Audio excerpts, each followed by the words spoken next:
C'est une tradition qui remonte à Prosper Mérimée au XIXe siècle. Cet écrivain français avait composé une dictée à la demande de l'impératrice Eugénie afin de distraire la cour de Napoléon III. Un siècle plus tard, Bernard Pivot la reprend en écrivant des textes à l'orthographe plus abscons les uns que les autres.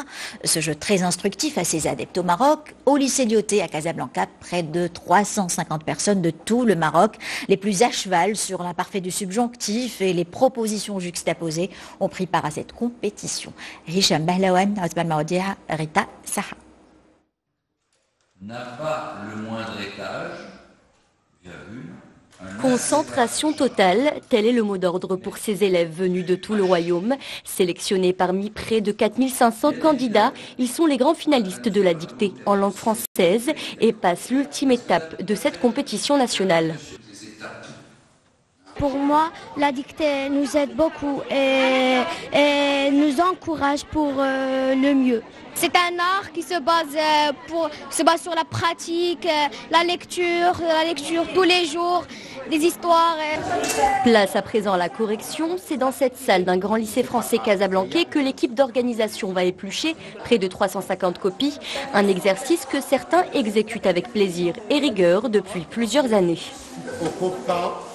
L'intérêt, tout simplement, c'est pour contribuer au développement de la langue française et permettre à nos enfants d'aimer cette belle langue et de participer tout simplement à son rayonnement.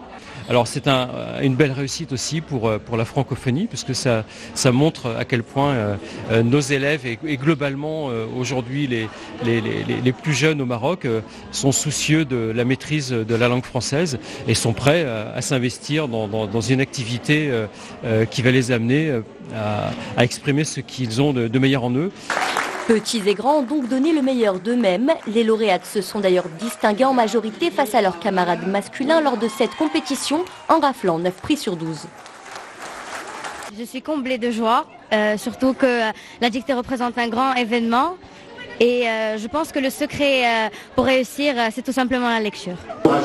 3 prix ont été décernés dans 4 catégories, les minimes, les cadets, les juniors et les seniors. Quel que soit leur âge, ces amoureux de la langue de Molière ont mis en lumière leur savoir et leur capacité en pleine semaine de la francophonie. Des génies de l'écriture qui auront marqué cette 15e édition de la Grande Dictée à la pointe de leur stylo.